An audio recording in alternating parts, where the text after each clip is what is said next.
구글 문서로 EBS 온라인 클래스에서 과제를 제시하고 취합하는 방법을 설명해 드릴게요. 아쉽게도 EBS 온라인 클래스에는 과제를 취합할 수 있는 기능이 없어요. 그래서 수백 명이나 되는 학생들이 과제를 어떻게 취합할 수 있을까 고민할 수밖에 없는데요. 구글 설문지를 이용하면 매우 쉽게 과제를 취합할 수가 있습니다. 구글 설문지를 이용해서 문항을 만들고요. 그 다음에 EBS 온라인 클래스에 과제를 공지하게 되면 학생들이 과제에 대한 응답을 하게 됩니다. 그러면 자동으로 구글 설문지가 취합을 해주는 거예요. 자, 먼저 크롬을 설치해 주시고 제가 직접 한번 그 과정을 설명해 드릴게요. 크롬으로 일단 구글의 홈페이지를 열고요. 여기 오른쪽 화면 오른쪽 보면 점이 9개가 있습니다. 이 부분을 클릭하는 거예요. 그러면 이 아래쪽에 구글 드라이브가 있습니다. 구글 드라이브를 선택하면 됩니다. 그러면 구글 드라이브로 홈페이지로 이동하게 되는데요. 왼쪽 상단에 이 새로 만들기가 있어요. 이 새로 만들기를 클릭하게 되고요. 그러면 아래쪽에 이 더보기가 있습니다. 이 더보기를 마우스로 갖다 대면 오른쪽에 창이 열리게 되는데 여기 구글 설문지가 있죠. 구글 설문지를 클릭하게 되는데요. 빈 양식을 선택하면 됩니다. 그러면 이제 설문지를 작성할 수 있는 준비가 되는 거예요. 그러면 제목 없는 설문지라고 해서 여기부터 한번 설명을 자세히 드릴게요. 설문지는 만드는 방법은 굉장히 간단합니다. 먼저 제목은 제가 이제 담당 교과가 수학이다 보니까 2학년 수학 과제 이렇게 한번 입력을 해보고요. 설문지 설명을 밑에다 좀 적을 수 있어요. 그러니까 과제에 대한 설명을 할 수 있겠죠. 그 방법이나 이런 건데요. 자세한 풀이 과정은 수학 노트에 적고 문항에는 정답만 체크해 주세요. 이렇게 설명을 할 수 있겠죠. 좀 더 자세하게 해도 됩니다. 그리고 나서 문제는 이걸 취합용이잖아요. 따라서 첫 번째 질문에는 아무래도 학번이나 이름을 묻는 게 제일 좋은 것 같아요. 첫 번째는 저는 학번을 물을게요. 자, 그런데 이 학번은 객관식이 아니잖아요. 따라서 오른쪽에 이 객관식 질문으로 되어 있는 부분을 클릭하게 되면 이런 창이 뜨는데 맨 위에 단답형을 선택하면 됩니다. 단답형을 선택하면 이제 단답형 텍스트로 바뀌는데요. 이때 학번을 적는 방법이 있잖아요. 학생마다 다르게 학번을 적으면 취합이 곤란하니까 일단 필수로 하고 오른쪽에 여기 점 3개가 있습니다. 이걸 클릭하게 되면 설명 부분이 있어요. 설명을 클릭하게 되면 학번 바로 아래 어떻게 적으라는 설명을 적을 수 있습니다. 여기에다가 예시를 적는 거예요. 이렇게 예 하고 예를 들어서 2학년 3반 8번인 경우라고 하면 되겠죠. 그러면 20308이라고 적으면 된다라고 예시를 하나 적어주면 보고 바로 적을 수 있겠죠. 그죠? 그 다음에 질문을 추가할 수 있는데 오른쪽 끝에 이 플러스가 되어 있습니다. 질문 추가 마우스를 갖다 대면 질문 추가라고 뜨는데요. 여기를 클릭하게 됩니다. 그러면 두 번째 질문을 입력할 수 있는 거예요. 두 번째 질문도 학번을 잘못 입력한 학생이 의외로 많습니다. 따라서 중복되는 경우가 많아서요. 그래서 안전하게 이 이름도 이름을 적도록 하는 것이 좋을 것 같아요. 이제 단답형으로 되어 있는데요. 이 단답형인 상태에서도 마찬가지로 이름은 거의 다 제대로 적기 때문에 근데 한 가지 이제 필수로 하고요. 여기 설명 부분에 그러니까 띄어쓰기를 하는 학생이고 띄어쓰기를 하지 않는 학생이 있어요. 그래서 이렇게 띄어쓰기를 하지 마시오 이렇게 적어두면 되겠죠. 그러면 붙여쓰겠죠. 그럼 취합할 때 좀 더 용이할 것 같아요. 자, 이렇게 두 번째 문항까지 됐잖아요. 그 다음에 질문을 추가할 수 있습니다. 이렇게 추가할 수 있는데 교과에 따라서 이 질문을 어떻게 보여줄 것이냐를 한번 선택해 봐야 됩니다. 수학 같은 경우는 이제 주로 문제가 여러 문제가 적혀 있는 종이잖아요. 근데 그거를 PPT로 보여줄 수도 있고, 그다음에 한글로 보여줄 수도 있고, 그 다음에 PDF로 줄 수도 있어요. 근데 저는 여기서 문제를 미리 만들어 놨습니다. 이렇게. 그러니까 총 4문항을 만들어 놨는데요. 이 네모낭을 과제로 제시하려고 한다고 가정을 해보죠. 그러면 한글 문서는 가급적 올리지 않고요. 이 한글 문서를 그림 파일로 저장할 수 있습니다. 방법을 설명해 드릴게요.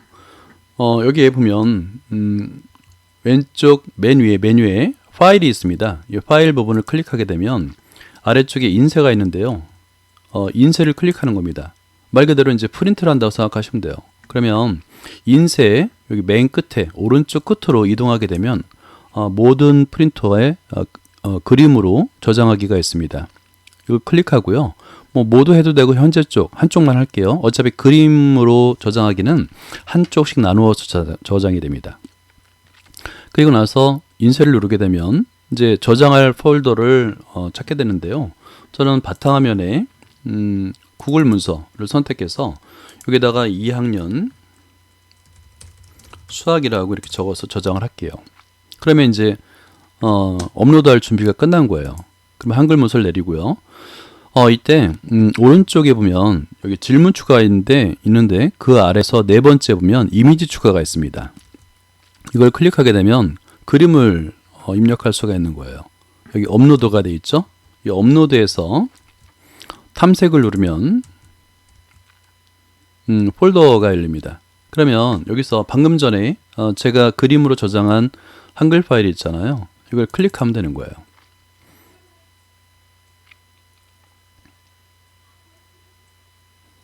그러면 이 아래쪽에 지금 아마 화면에 보이는 것처럼 방금 전에 그림 파일로 저장한 1번부터 4번까지 4개의 문제를 볼 수 있습니다. 그죠?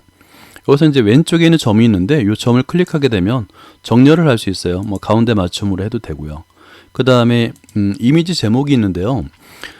이 4개의 문제를 풀라고 설명해 줘야 되잖아요. 따라서 여기서는 1번부터 그러니까 1번부터 4번까지의 풀이 과정을 수학 노트에 적고 정답은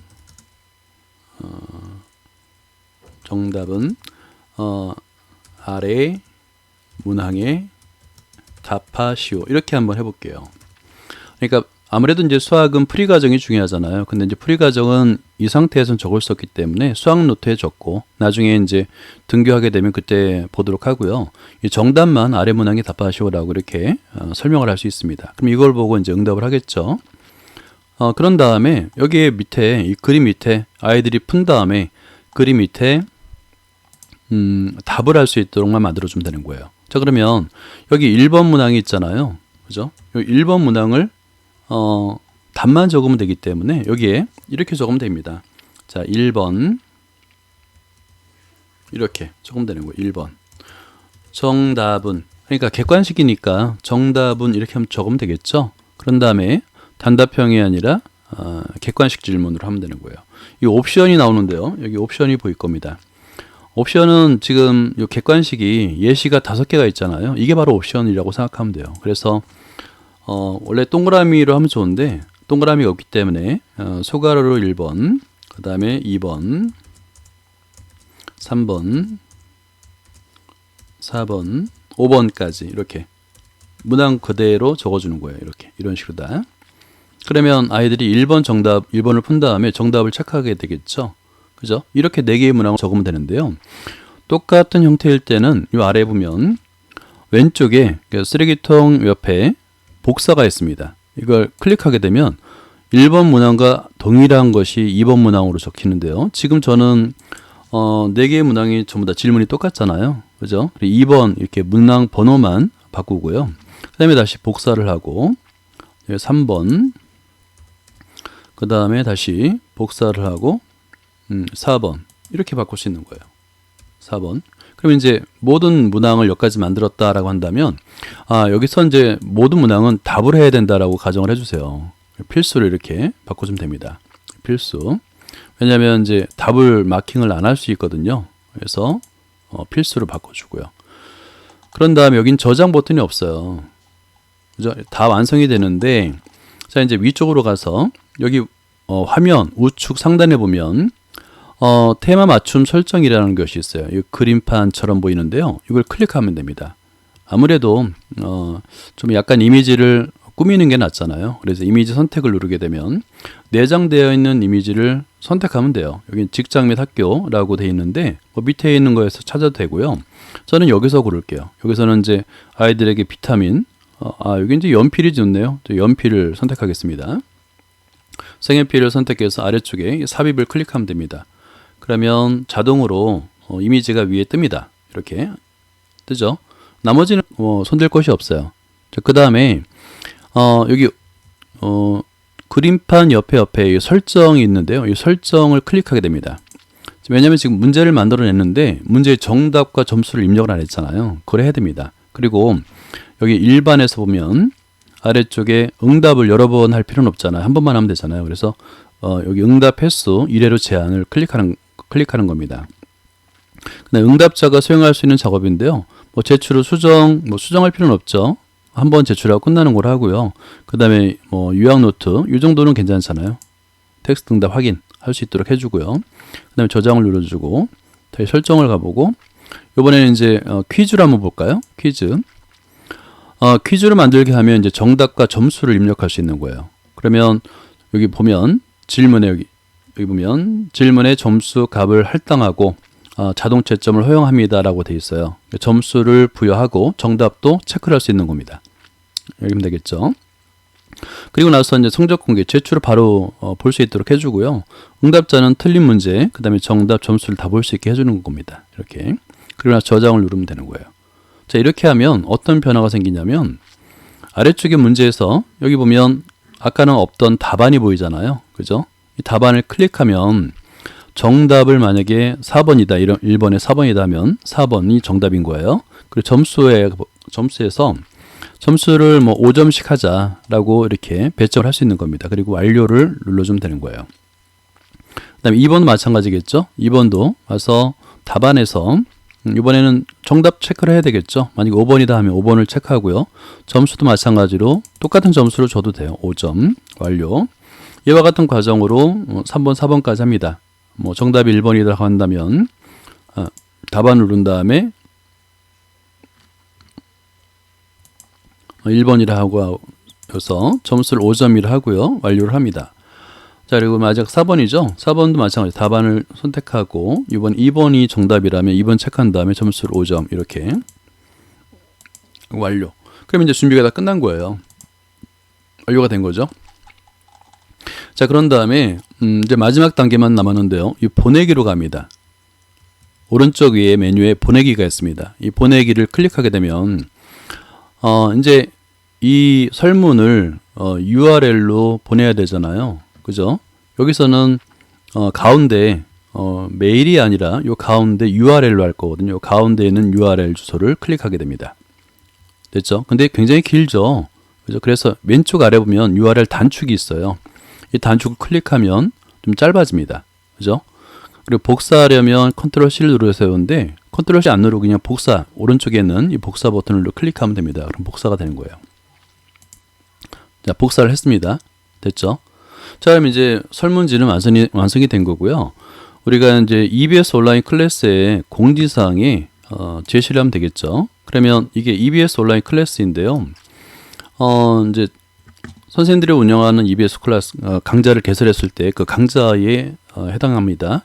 왼쪽에 배움터가 있고 공지사항이 있고 커뮤니티가 있습니다. 공지사항과 커뮤니티의 차이점은 공지사항은 댓글이 없어요. 댓글을 못 달고요. 커뮤니티에는 댓글을 달 수 있는데요. 이 댓글로 응답을 받기에는 대단히 어렵습니다. 확인할 수도 없고 굉장히 불편합니다. 그래서 공지사항에 한번 올려볼게요. 일단 공지사항을 클릭한 다음에 여기 등록하기가 있습니다. 등록하기를 클릭하고요. 그러면 이제 새 글을 쓸 수 있는데요. 이 제목을 쓰면 됩니다. 한번 여기서는 2학년 과제 안내라고 한번 다시 입력을 해볼게요. 이게 이제 테스트니까 혹시 모르니까 테스트라고 한번 적어볼게요. 제목을 입력하고요. 그 다음에 이제 여기 내용을 입력하겠죠. 근데 여기서 내용은 입력은 각자 하실 수 있고 여기서 우린 URL이잖아요. 그러면 여기 보면 여기 URL을 입력하는 요 단축키가 있어요. 이걸 클릭하는 겁니다. 자, 클릭할게요. 그러면 링크 정보라고 되어 있고요. 보이는 글자인데 보이는 글자에 컷을 갖다 놓고 클릭합니다. 그러니까 URL이 안 보이고 보이는 글자를 클릭하게 되는 거예요. 그러면 여기 뭐라고 입력하면 되면 과제 바로 가기 이렇게 하면 되겠죠. 그러면 과제 바로 가기를 바로 입력하면 클릭하게 되면 URL 연결된다라는 의미가 되잖아요. 그 URL에 컷을 갖다 놓고 컨트롤 V를 누르면 되는 거예요. 그리고 확인을 누르면 됩니다. 자, 그런 다음에 만약에 과제를 나는 PDF 파일로 올려놓겠다면 여기 파일 찾기를 눌러서 여기다 PDF로 올려도 돼요. 그러니까 과제를 설문에 안 넣고 이렇게 파일 찾기로 올려놔도 상관없습니다. 근데 가급적이면 한글 문서는 올리지 마세요. 왜냐하면 좀 문제가 있을 수 있으니까. 한글 문서로 올려도 되는데 항상 기본 글꼴만 사용해 주시기 바랍니다. 저는 그냥 해볼게요. 이 등록을 누를게요. 그럼 저장되었습니다가 뜨죠. 확인 누르면 되겠고요. 자, 그런 다음에 지금 여기 안내 테스트 방금 전에 입력했다 만들었던 2학년 과제 안내 테스트가 있죠. 이걸 클릭하는 겁니다. 그럼 제가 학생인 입장에서 한번 볼까요? 학생인 입장에서 과제 바로 가기를 여기 있죠. 여기 이제 손이 바뀌는 게 보이죠. 그죠? 그러면 이제 클릭하게 되면 방금 전에 제가 만들었던 구글 문서로 가는 거예요. 자, 그런 다음에 한번 제가 답변을 해볼게요. 저는 21111 이렇게 입력을 해볼게요. 그리고 이름은 홍길동이라 입력해 보겠습니다. 그리고 1번부터 4번까지 문제를 풀이 과정을 노트에 적고 정답은 아래 문항에 답하시오 되어 있으니까 아이들이 요거는 이제 클릭해서 확대를 해서 볼 수 있거든요.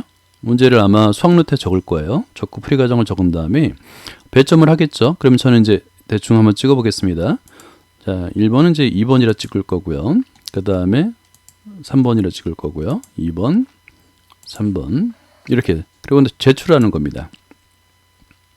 그러면 이제 저는 점수를 바로 볼 수 있어요. 여기서 저희 점수죠. 예, 이렇게 그랬더니 하나도 맞지 않았다 같은 거죠. 이게 점수를 본인이 바로 볼 수 있어서 굉장히 좋습니다. 그리고 이제 정답 밑에 나옵니다. 자신이 체크한 답과 그다음에 정답을 확인할 수 있고요. 이런 식으로 이제 할 수 있는 거예요. 굉장히 편리하죠, 그죠? 자, 그런 다음에 이거는 모든 학생들이 이제 하는 대로 그 엑셀 파일로 취합을 할 수가 있습니다. 그 과정은 보통의 경우에 이제 드라이브로 하게 되면 다시 이제 거의 다 끝났죠. 자, 그런 다음에 다시 설문지가 있는 대로 가는 거예요. 자, 그러면 이게 제가 만들었던 설문 여기 있죠, 그죠? 그럼 이 설문지에서 현재 이제 위쪽에 응답이 있습니다. 이 응답을 한번 볼게요. 정답을 한번 클릭하게 되면 방금 전에 이제 제가 했던 거니까 한 사람으로 되어 있고요. 여기 사람의 숫자입니다. 응답하는 횟수. 요약이 있고요. 요약은 이제 통계라고 보시면 되겠고요. 질문도 볼 수 있고 제가 입력한 질문입니다. 그 다음에 개별 보기 한 사람 한 사람당 어떻게 답을 했는지를 확인할 수가 있습니다. 근데 보통 우리한테 필요한 건 뭐냐면 취합이잖아요. 취합은 오른쪽 위에 이 십자가, 초록색 십자가가 보이죠? 이게 스프레드시트 만들기로 되어 있는데요. 이걸 클릭하면 됩니다. 그러면 클릭하게 되면 여기 새 스프레드시트 만들기가 되어 있고요. 그대로 만들기를 클릭하면 됩니다. 그러면 이제 우리한테 아주 익숙한 한슈가 아니라 그 엑셀 파일처럼 이런 형태가 나타나는 거예요. 그러면 제가 방금 전에 입력했죠. 여기서 그러면 모든 학생들이 다 이런 식으로 뜨게 되는데요. 점수가 맨 앞에 나오고요. 그 다음에 학번, 그 다음에 홍길동 이름이 나오잖아요. 그러면 여기서 이게 이제 정렬이 가능합니다. 그러니까 예를 들어서 현재 이 C를 중심으로 해서 여기 뭐 내림차순 또는 오름차순으로 정렬을 하게 되면 각 반별로 누가 이제 번호 순서대로 나타나기 때문에 반별 번호 순서대로 정리를 해서 누가 안 냈고 누가 냈는지를 확인할 수 있고요. 물론 이제 점수도 다 확인할 수가 있습니다. 이렇게. 그죠? 이와 같은 방법으로 취합을 할 수가 있어요. 그래서 EBS 온라인 클래스를 이용할 때 좀 불편한 점이 있지만 그 불편함을 구글 문서로 해소를 할 수가 있는 겁니다. 그러니까 구글 문서 한번 작성을 해보면 큰 어려움 없이 아마 이용할 수 있을 거라 생각합니다. 한번 해보시길 바랍니다. 수고하셨습니다.